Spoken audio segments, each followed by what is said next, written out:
something really difficult in your life, and you just have this feeling that you need to talk it with somebody. This feeling is actually quite great and understandable. It's normal. Actually, this feeling is 100% natural, and I'm gonna tell you why. It's 100% natural because when you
just not good.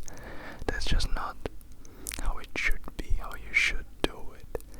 Because you shouldn't forget about it. No, never. But you should disconnect from it. It happened and that's it. But don't avoid it. No. If you need to cry, just cry. If you need to be angry or be sad, be angry. It's normal.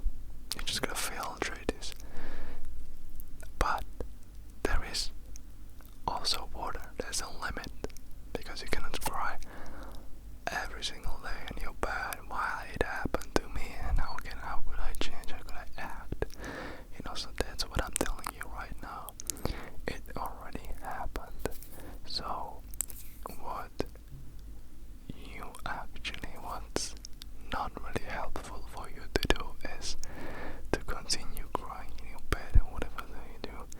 Procrastinating, that's actually not something that's gonna help you to figure out a way out of this situation, but what's actually going to find you a way out from this moment, from this situation, is actually accepting it, embracing it, and finally disconnecting from it. It happened, and right now you're here, you're not in the past, and you are right here, right now, forming the future. So, what I actually personally recommend you just to try to keep your mind occupied at all times. When you eat food, focus on the food and occupy your mind with the food. After you finish food, eating, wash the plate, whatever the work needed to, clean it, don't let it, clean to the work. Then after you finish this, you go read a book, focus 100% only on the book. Once you finish the book, you can go for a run, but you focus only for a run, on the run. Then you have to go to work, go to work and focus only on the work, not focus on the thing that had happened. No, just focus 100% on what are you doing right now, right here. That's the whole key to a happy life, I would say. Because I once heard there's actually a saying on that as well. I don't think who said it, but I actually heard it from one man that was like a really popular businessman, in the business world, and he once said that when you are, well, to give you a little bit of context, when he was at work, he was always thinking about going on a beach. But when he was on the beach, he was the